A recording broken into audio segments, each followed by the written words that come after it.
I am Mike Bird, in case we haven't met, and I'm part of the business development team at Engaging Networks.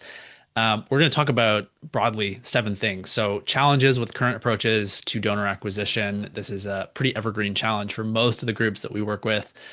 Um, how do we reorient ourselves to move away from seeing acquisition as maybe this one-time campaign-oriented action to something that we do on a more day-to-day, week-to-week, and month-to-month basis? How do we reach audiences effectively and use creative in particular to really get people to engage with us online? We're going to get a bit of a case study from Michael. And just to clarify, there is a Michael on this call and a Mike. Michael from Holland Bloorview and Mike from Engaging Networks. That's me. Sorry, there are so many of us. Tech, we're going to talk about tech that actually is going to support the acquisition of folks digitally, as well as various tactics and messaging principles. Claire's really going to weigh in on that to share what she has seen with her team at Care2 that actually gets people to take action when we put something in front of them. And then lastly, what do we do once people are actually acquired on our lists? That's only really the beginning of the journey. I'm joined by, like I said, three amazing panelists. We happen to be all Canadian today, which is really cool, but we work certainly Engaging Networks, Care2, and the Aber Group really work across borders.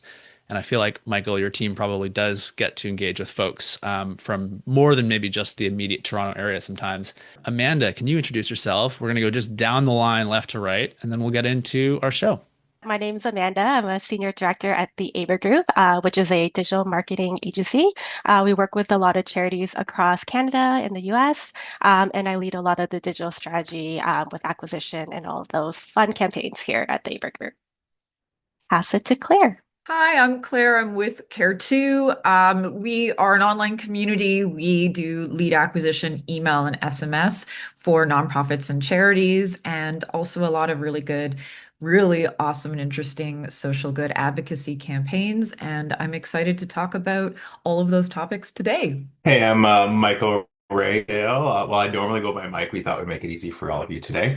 I'm the Senior Director of Community Fundraising at Holland Bloorview Kids Rehabilitation Hospital Foundation, and we're Canada's hospital for kids and youth with disabilities. We're based in Toronto, but like Mike said, we do get clients and families from all over Ontario and across Canada as well coming into our facility and our hospital. Love that. Yeah, we've got a very holistic take on a digital donor acquisition today. And with that, let's kick this off in looking at sort of what the big challenges are of the day. I know, Michael, when you were at our conference a couple weeks ago, you talked a little bit about how direct mail in particular in Canada, for folks who might not be aware of Canadian postal news, we've had some challenging strikes and labor disputes that have made fundraising through that channel and acquisition through that channel a bit of a nightmare for a lot of folks. But Amanda, over to you because you wrote something that was really well based off of just some of these disruptions we've seen. That is really the foundation of our talk today.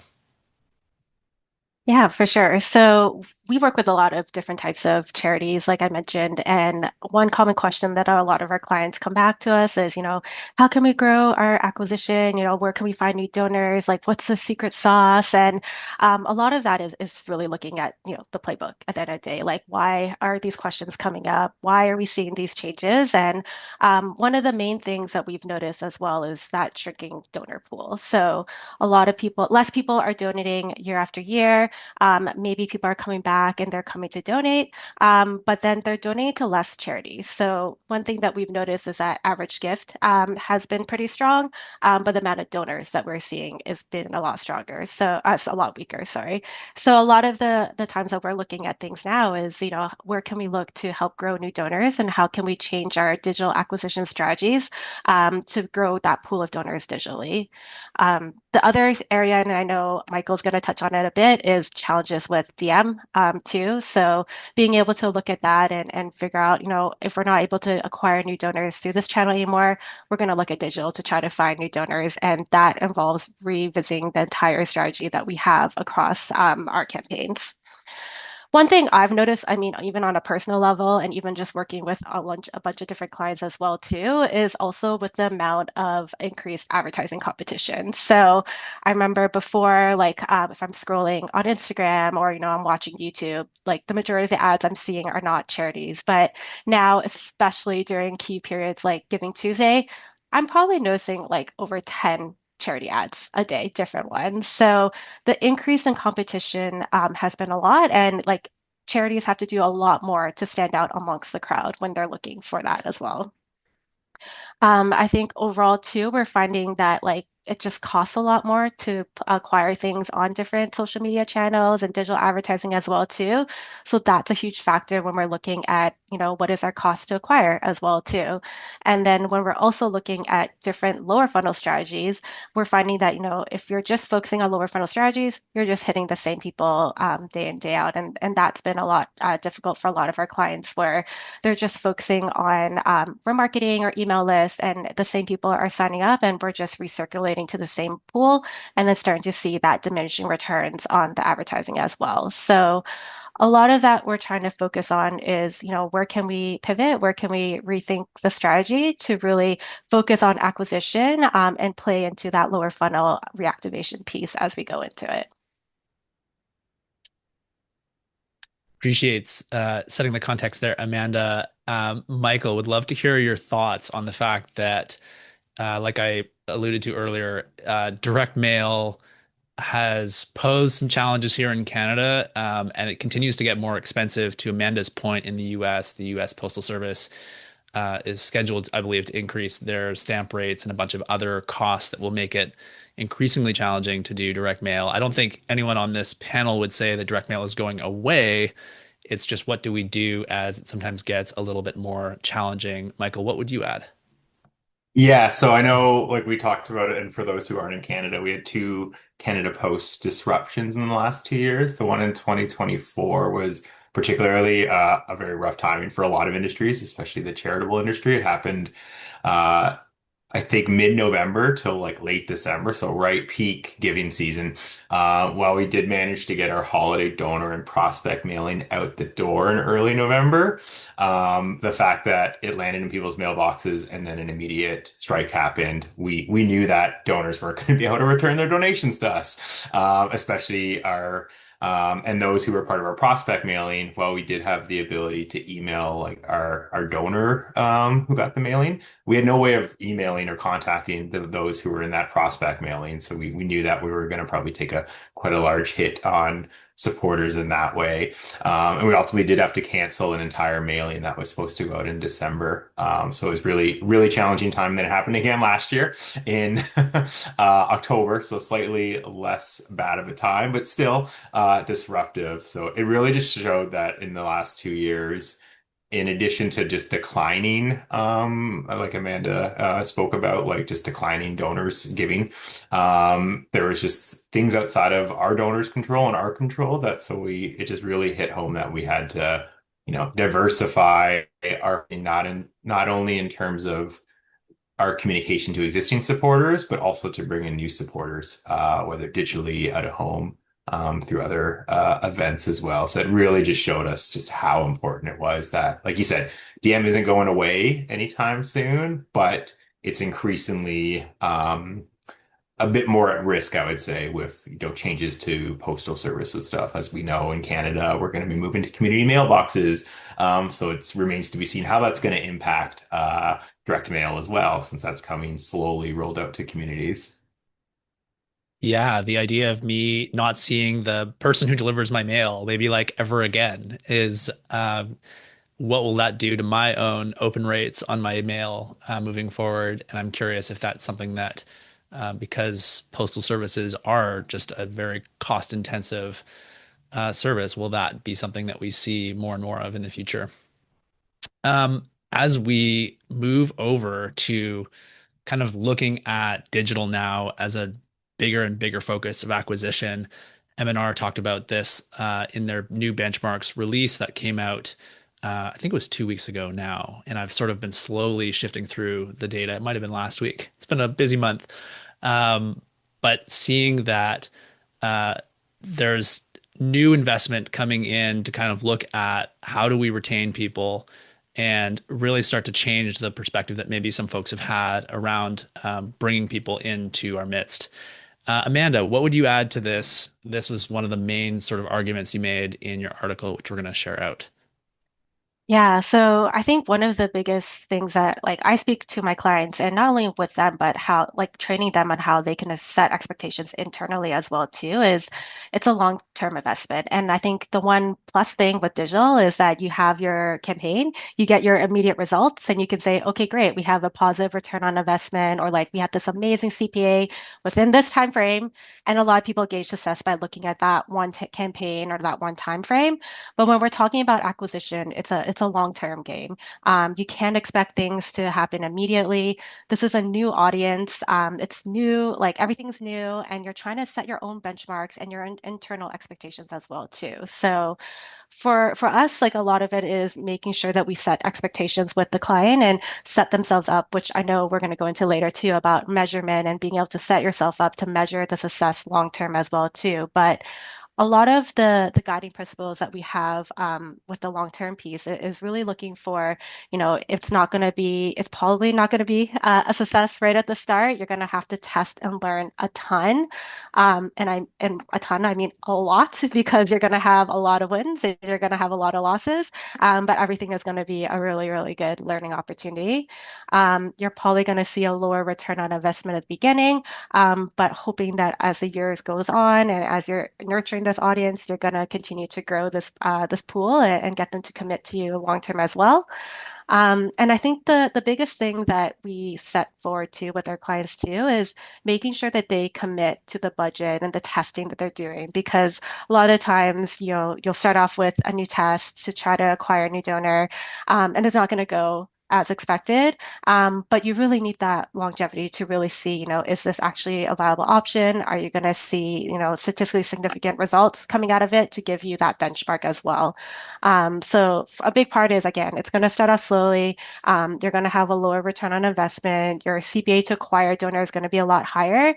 But the important part is here is just making sure, it's a long-term plan, and that you're setting yourself up to be setting up benchmarks for your campaigns moving forward.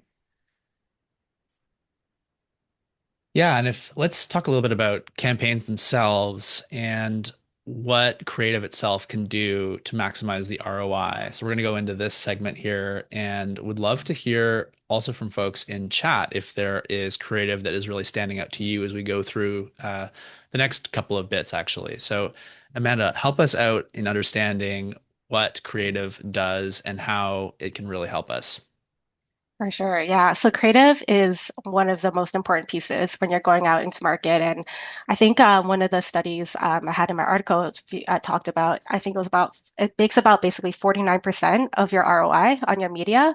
30% is your media, and then 21% is your brand. And I think that's from Nielsen. So it really shows that like when you're going to go in market with your digital campaign to acquire a new donor, creative is a huge part of it.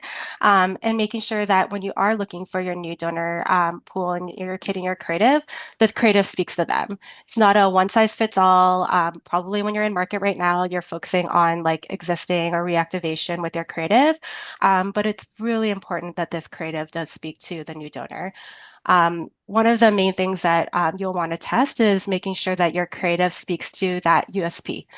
So if someone, is interested in something specifically for your charity, that your ad speaks to them. So in the context of Holland Bloorview, some people may be really interested in the like autism services that you're focusing on, and maybe you want to focus your ad purely on that because that's what's going to resonate with your donors. So being able to cater your creative to your potential audience will help increase the response rate that you're going to see from that as well too. The second piece as well is video. So sorry.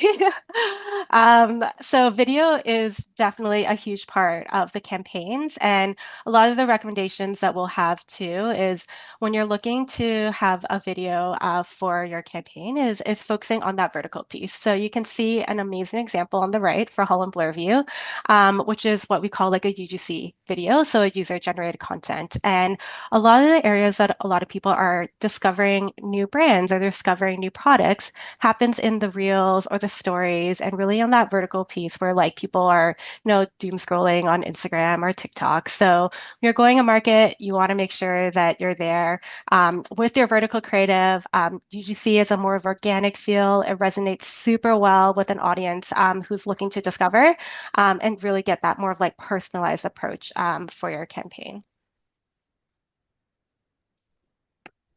Love that. And apologies for my eager slide No work here. worries. Claire, you are also in this content space and know a lot about creative.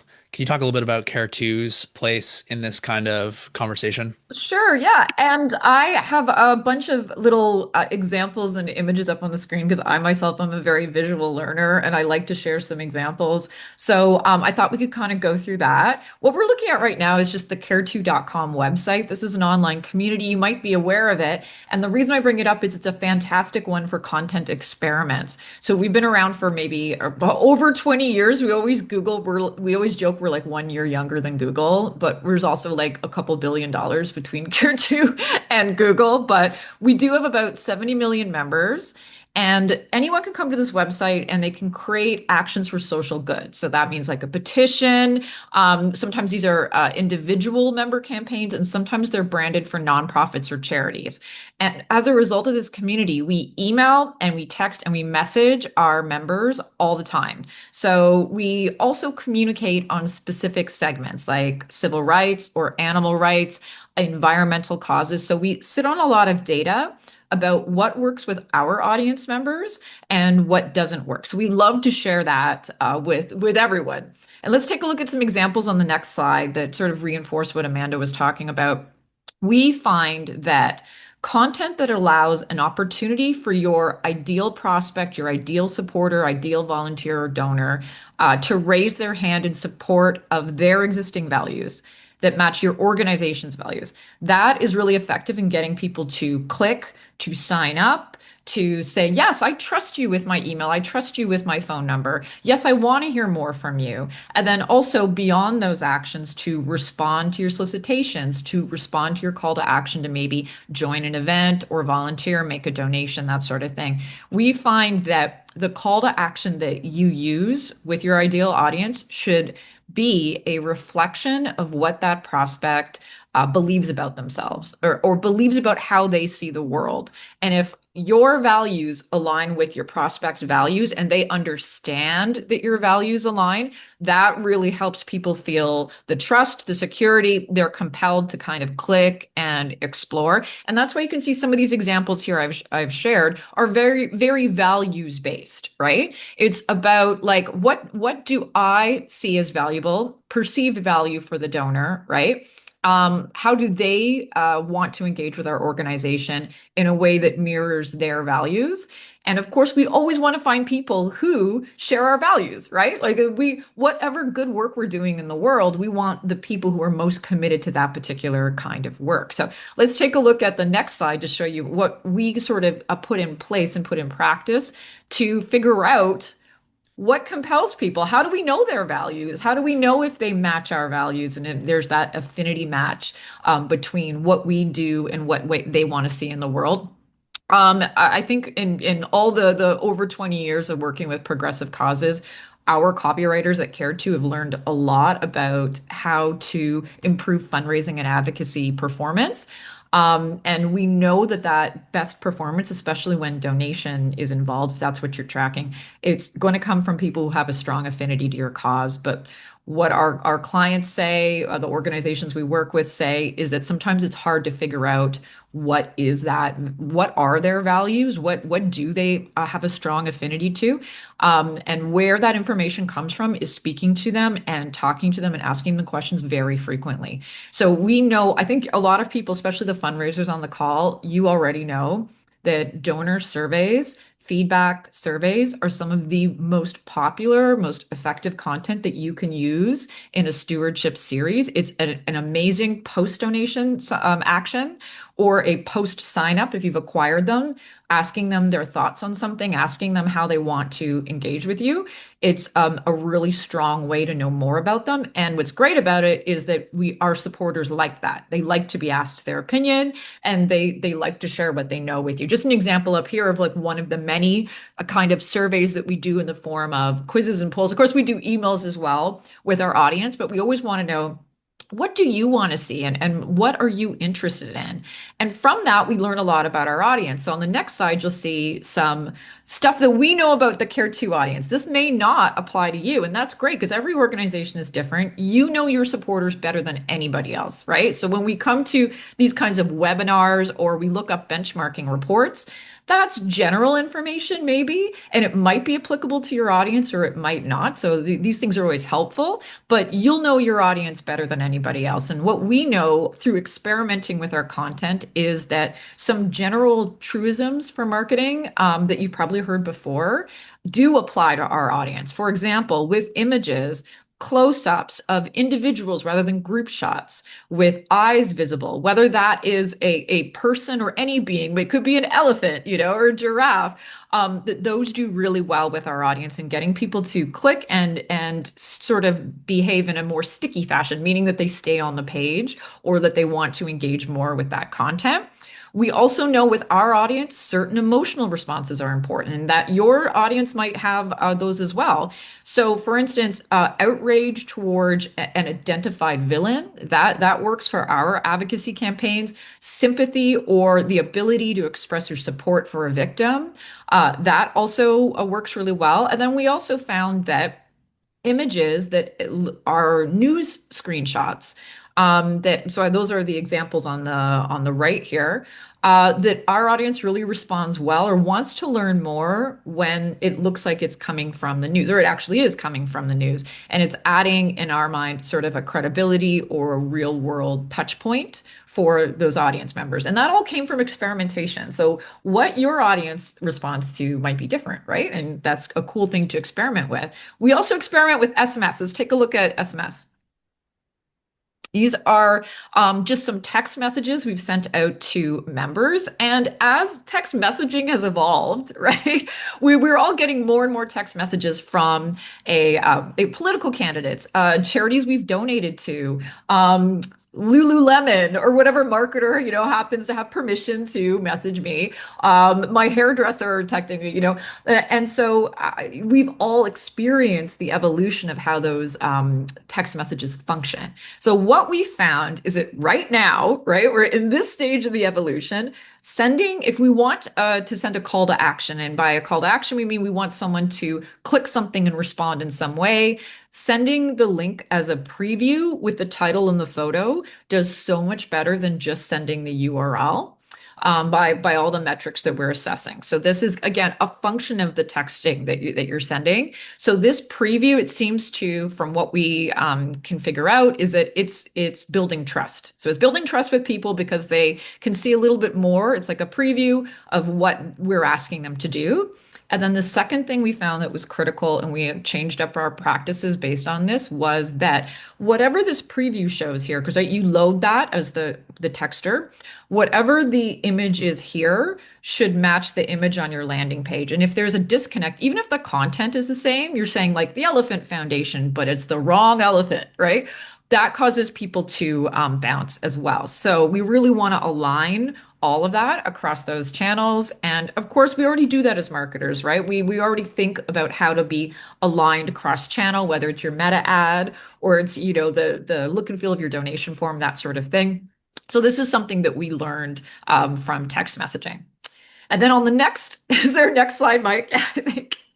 Oh yeah, lots of examples. Sorry, more examples for you. And of course, you'll be getting these slides afterwards if you want to look at them. We've also learned a lot about what people will click on when it comes to interactive content, and it really aligns with what we learned about petitions as well.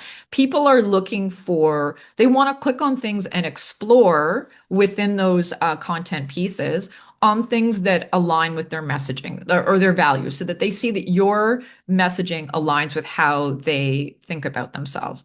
Another big thing we learned about quizzes and polls and stuff like that with our audience is that people are hesitant to click on anything if they don't already know the answer. So if you want to stop people from converting, make it really hard or challenging, or ask them esoteric things, or ask them numbers based things that really just the curiosity isn't there enough if they can't sort of sense that they know what they want to say when it comes to the content piece. So we found that across our platform, effective messaging uses content that your supporter already has buy-in for, right? And so that's why these types of questions we find are really effective, because it is asking people what they think or how they feel, or asking them to answer based on their personal experience, so that they're not going to get a wrong answer on the next slide, and they're also able to relate to it a little bit more. And sometimes these kinds of hand raisers, whether it's interactive content or a petition, they might have a strong statement, right? It might say, raise your hand if you think X, Y, and Z, right? And it might be strong, but that's okay, because your organization likely does have a strong point of view on whatever it is that you do, that you are trying to change in the world. So it's respectful to note that your audience also feels very strongly about what you do as well. So next example, one more example. This isn't a client of ours. I just love this campaign. And I also saw it at an Engaging Networks conference, I think a year ago, which was fantastic. This is the Mr. Sprawl campaign from Environmental Defense. And I think what's cool about this is that it sort of if you're an environmental organization, you can really go hard with numbers and facts and figures and things like that. What they've done in this campaign is they've personified the danger to green spaces in metropolitan areas.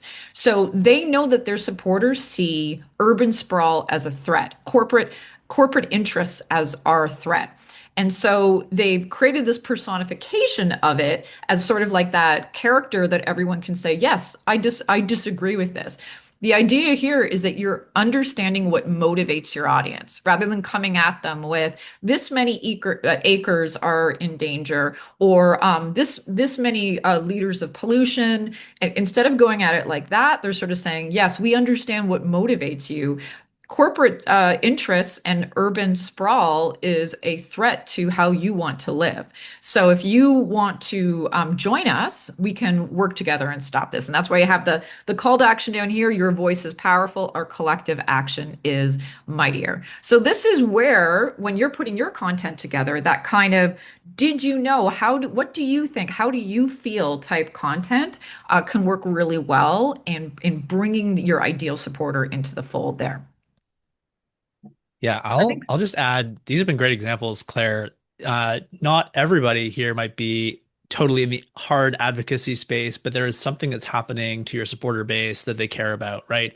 Maybe you're in cause and cure, and there's a loved one who is experiencing something like Parkinson's or MS or ALS. What do you want to advocate for in terms of their well-being that could bring you into the cause?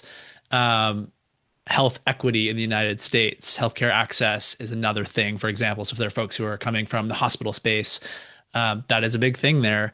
Michael, on the hospital note and talking about numbers, I'd love to go to you because over the last couple of years, digital has played an increasing role in your program. And I won't spoil it, but there's been some really cool growth.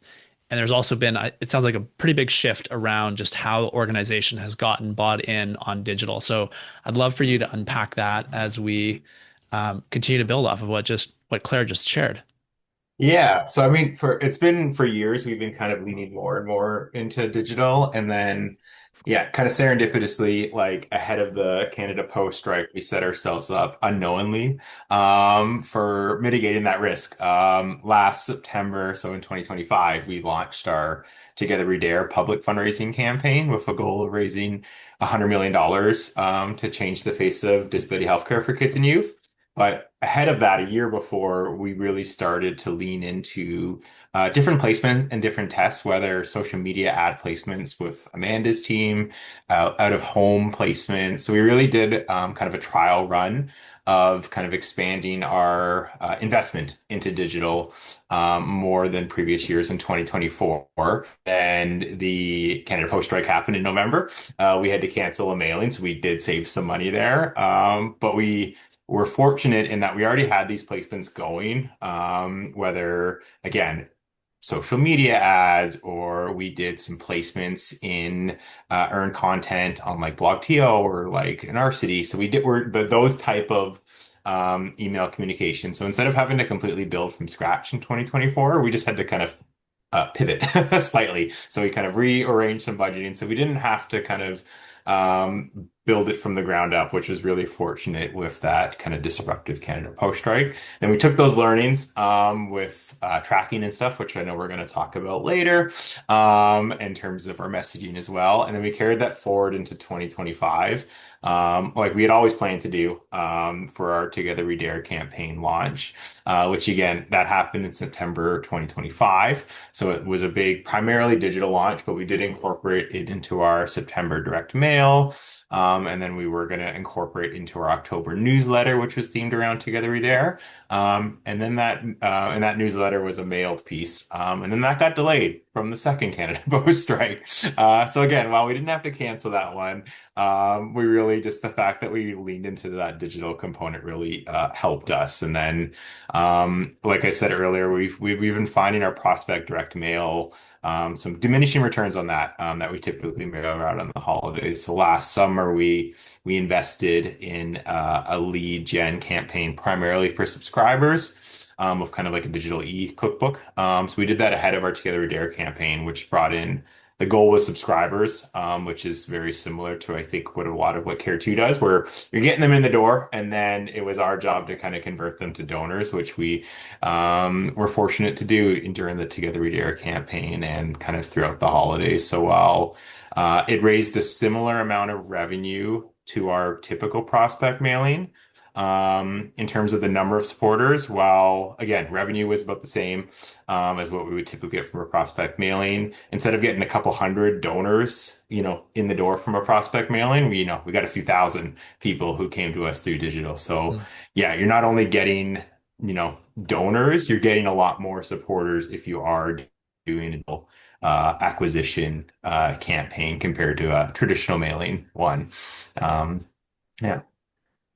We're going to go to some of those numbers in further detail in just a moment. Michael, I'd love to hear your take on just the different channels that you've been employing here. There's one Holland Bloorview brand, there's all these Mhm. channels. How do you keep that brand experience cohesive for folks who may be interacting with you in their own channel of preference? Yeah, and like very similar to what Claire showed with the like having the same images. So if they're clicking through an ad or if they're clicking through an email, we want typically we have them going towards the donation form, but we want the same like background image of our donation form, the way that we have ours designed. So we have a background as image, and then we have our form on the left-hand side. So we want similar. Not only messaging and call to actions, but similar photos. So like if for example, the photo that we see on screen, if that was featured in our email banners and our out-of-home placements in a newspaper or a digital screen downtown, and if we had a call to action button or a QR code on that, and if we had a CTA on the image that you're seeing there, once they click through to that, we want them to see the same image, the same call to action on the form, so that it looks like the same same brand. And we do that with as well for even direct mail as well. Like, so when we send a direct mail out, we have a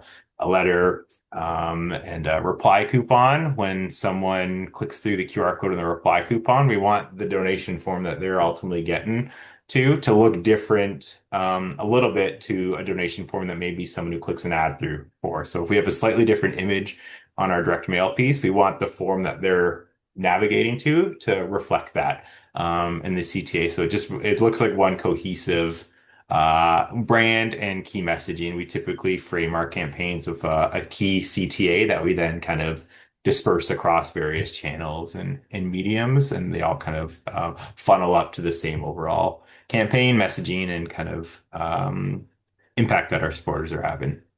Yeah, that repetition builds trust Mhm. that gets people to continuously engage and take action over time. I love that call out. What else would you add to these cool bar graphs, the story that they're telling just about where Giving Tuesday went for you last year? Yeah, so I mean, it shows that we've seen over the years more and more of our supporters seem to be circling the actual day of Giving Tuesday. You don't see it on the graphs here, but in the past, we would see kind of donations trickle in through the week before. And while we're still seeing that, we're seeing more and more people actually give on the actual day, which is kind of what the chart we're seeing here. So on the actual day, um, over 50% of our supporters responded directly to an email we sent out of engaging networks, but the rest of it, which was close to 50%, ultimately gave through other channels. So we see that our social ads were a strong driver of donations on the actual Giving Tuesday day.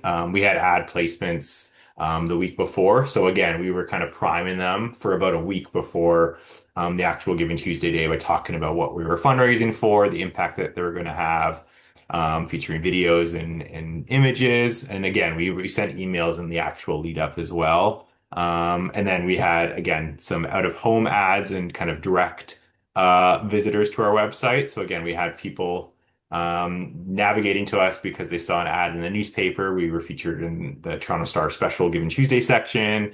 And again, we're using QR codes, and because we're using the tracking, we're seeing how they're coming from. And then again, we used text messaging as well. It's continuing to kind of round out our channels on particularly important giving days like this. But we also know that because we're tracked, because we see someone who comes to us through an email marketing, they probably also got a text message from us. So while we're tracking it from one channel, because we're doing it in such a multi and omni-channel way, we know that they're seeing a social ad from us. They're seeing an email from us. They're getting a text message from us. So, well, again, we're tracking it from the actual transaction.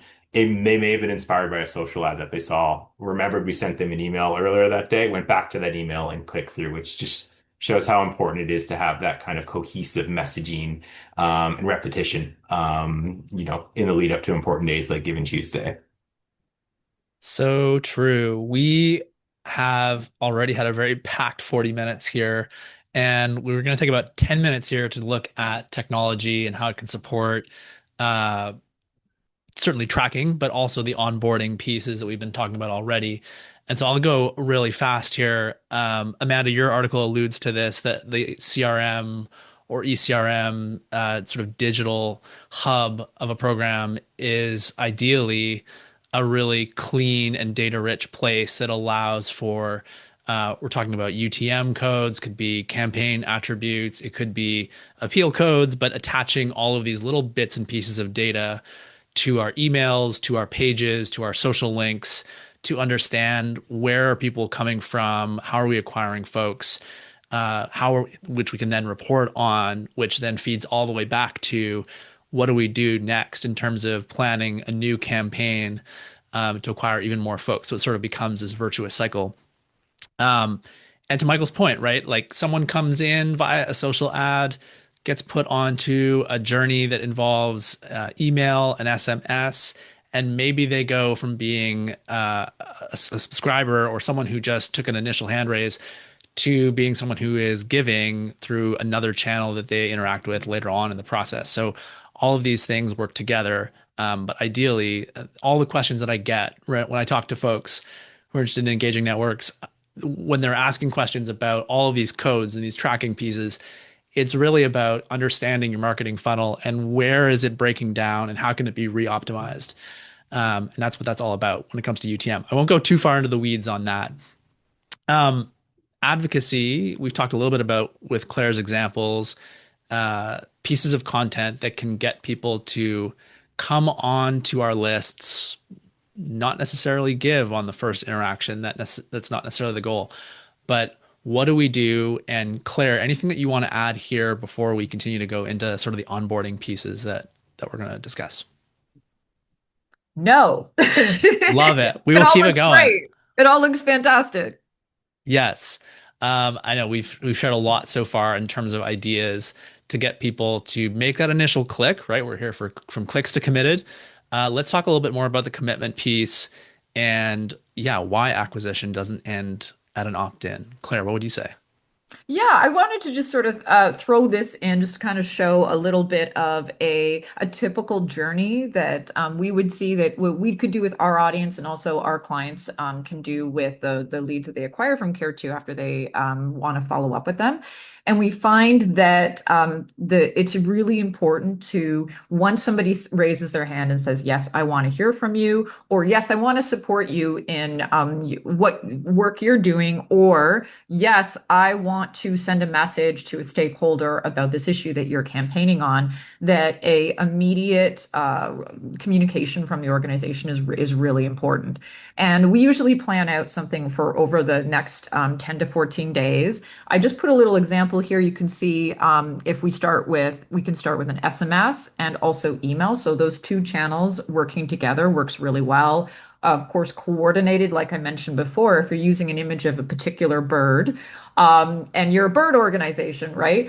Don't use a different bird in your emails, right? So you're allowing people to kind of just with that 2 seconds understand that it's the same campaign, the same organization, and we find that we can get a really high click-through rate, typically of 30% if you send that welcome message immediately. So that first one is the really important one because it sort of sets the stage for what is going to happen next. And Amanda had sort of mentioned that this is a long-term relationship building. So if you are getting someone to sign up, then the next thing you send them is sort of a form, not personalized, generic call to donate, then don't be surprised if people feel off put by that. They join for a particular reason, for a particular momentum, and that's why in all of those case studies we see on welcome series is we see the advice give people some actions to do online that are more on the engagement type. So that's where it's like, watch this cool video as part of our campaign. Why don't you sign this petition? Or why don't you take this quiz? Or why don't you give us some feedback? Tell us what you want to see. Tell us what you are interested in before the actual ask is delivered. So that's what we tend to see there. And of course, coordinating across channels, it can sometimes be the tricky part. But when everything is tagged really well in your CRM, then it's amazing to look back at a constituent and go, "Oh, okay, so these are the engagement points. These are the emails they received. This is how they engaged with us. This is what they opened." So that is really going to help you flesh out what your ecosystem looks like with your supporters. You're teeing me up really nicely with that, Claire. Thank you. This is just a Oh, cool! visual I did. example. I did. That Yeah, that matches. was amazing. We did not plan that.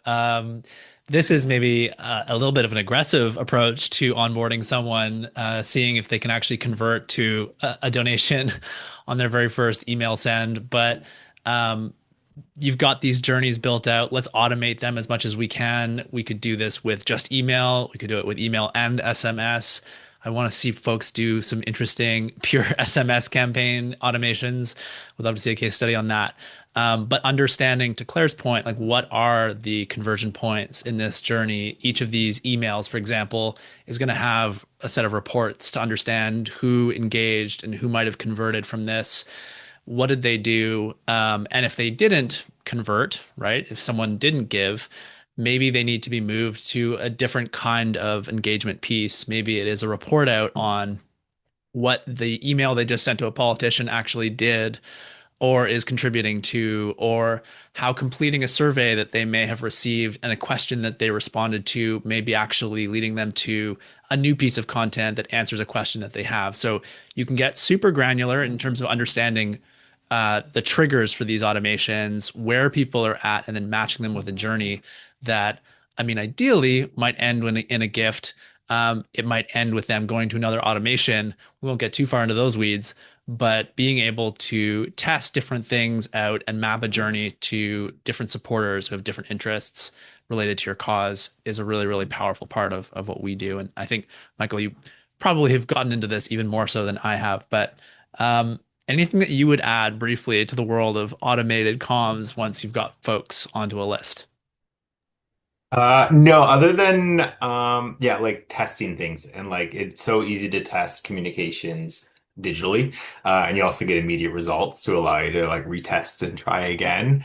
And then yeah, like Claire talked about having those like softer engagement CTAs throughout the welcome before you're asking them to commit to a donation.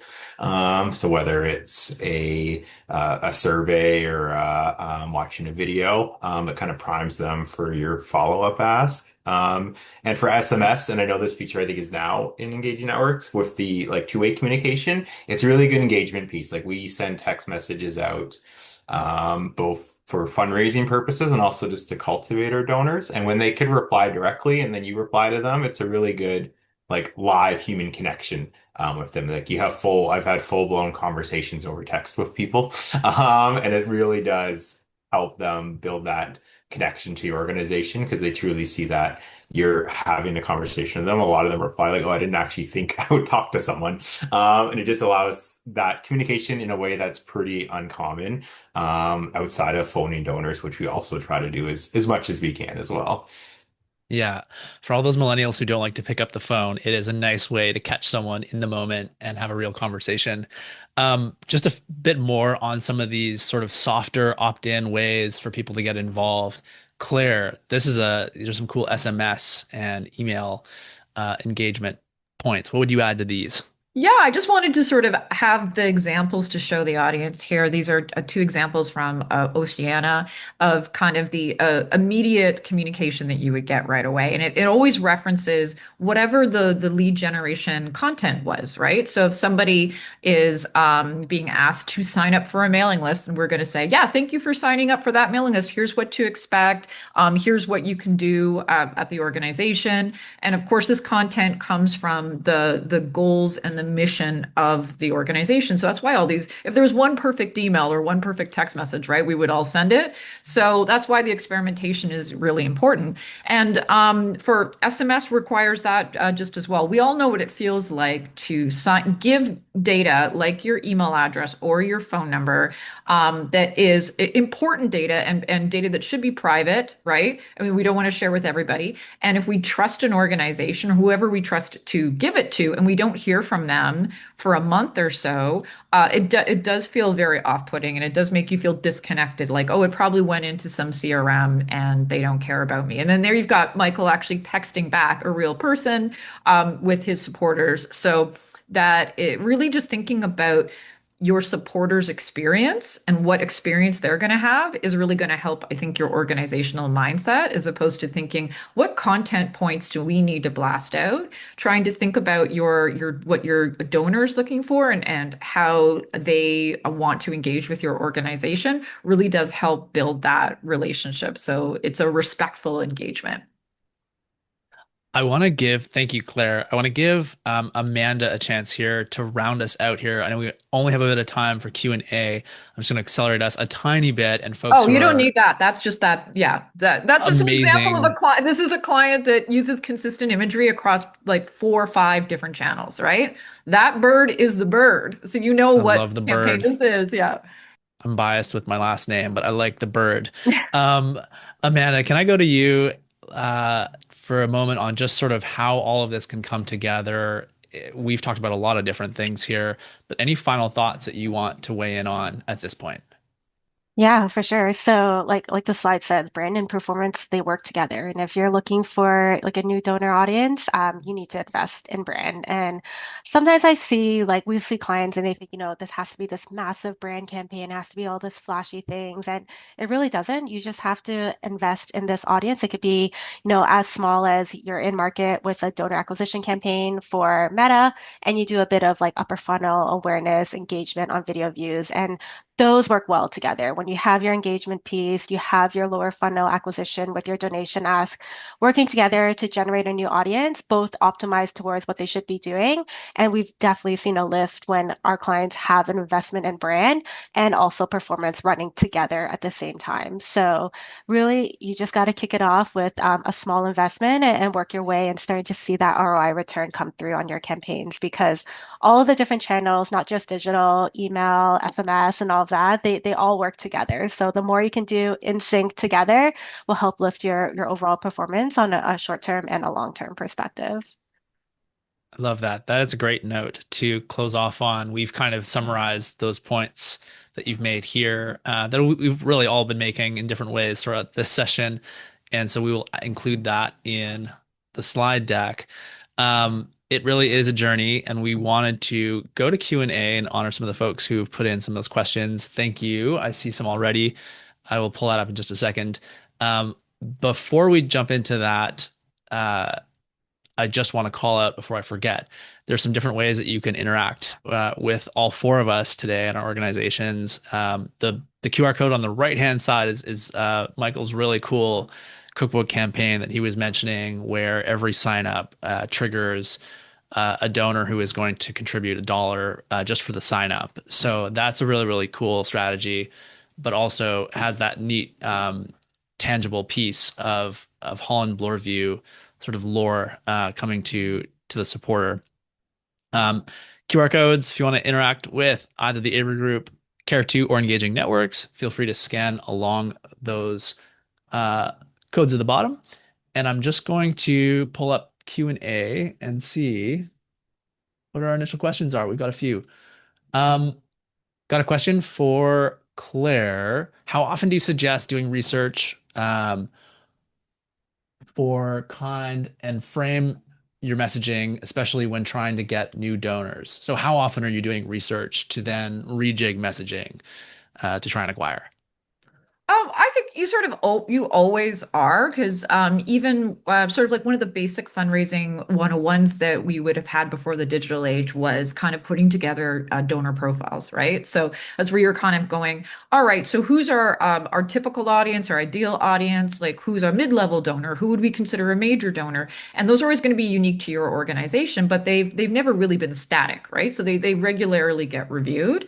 I think when it comes to looking at, you don't want to be testing 15,000 things, or you're not really going to get good results. But I do think that you can kind of look at, you can compare like to like. So you can compare campaign to campaign, you can compare quarter to quarter or year to year, and sort of look at what people are responding to over a larger time frame. Like you wouldn't want to kind of go, oh, right, January 1st on a Monday, we sent this email, and then February 15th, we sent this email, and one did better than the other. You kind of want to have enough information so that you are understanding how things are performing.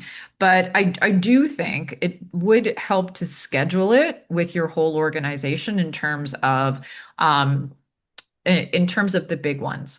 Who is the audience that we are typically targeting? What are some characteristics that we know about them? What is the content over the last year that seemed to be most effective for what we're tracking, right? And remember, the most popular thing might not be the thing that's most effective in converting. And so you're really gonna have to sit down and think about, like, what are our actual goals that we're tracking? And the kind of joke I use all the time is that we know, if for Canadians, any Canadians on the call, if you want to get a Canadian to sign something, you put either a caribou on it or an orca on it, because those two animals, Canadians are obsessed with that. They also are obsessed with raccoons. So you caribou or orca gets people to sign up, right? But if you're not a caribou or orca organization, and the work that you do is not related to those things, what good was it that a bunch of people clicked the item, right? If they're not converting to the things that are important to your organization. So that's where I think you'd want to look at exactly what you're tracking. And that's really, I think, more important than maybe how frequently you're reviewing all of your content. But I wish there was a perfect answer for that. We will accept. I'll accept that answer. It was a great one, Claire, and thank you for that question. Anonymous attendee. There is one more question from anonymous attendee, the famous anonymous attendee. Webinar will be available after the event, so you can send this recording to your two colleagues who could not join. Thank you for asking that. There was a question that I'd love to get Amanda and Michael's take on from Valerie. What successes and challenges have you experienced in using AI for donor acquisition in various channels? Yeah, it's a great question. A question a lot of our clients ask too, and we've had quite a bit of success with that, like leaning onto AI targeting platforms. So like working with Google Performance Max, for example, Advantage Plus, and Meta, and making sure we just feed it the right signals to try to find new donors. So definitely recommend to pair that along with a lot of more of your traditional targeting and see which one works best for you. Yeah, and I'd say one opportunity for that in terms of like creative. I feel like with the AI images or videos, and there's, a lot of pushback on that, having those kind of organic, natural videos that like Amanda talked about, like these user-generated content videos, I think that's part of why they're performing so well. People, I think, as they're continuing to spend more time online, and now more time online interacting with AI, they're really craving that human connection, and those user-generated content that don't look so polished are really, I think, resonating with supporters. And they're standing out more compared to the really kind of polished AI images and videos that people are seeing these days. That is a great call out. And I can feel something when it's just a little too AI for me, and I'm like, there's a place for it, for sure. But just regular old human beings being humans is also a great strategy. Um, Last question here that I've got, and this is for you, I think, Claire. Have you had any problem with deliverability? So texting software is advising this individual from sending links in initial texts, but if it's more successful, maybe it doesn't matter a whole lot. Yeah, so deliverability is like a top priority for us because we're an online community, right? So we want to make sure we get into email inboxes and into text boxes. We could likely be using different texting platforms. There's tons of them out there, right? So there's two things that could be different. There could be like a mechanism thing might be different in terms of how we communicate with our supporters and how you do with your donors.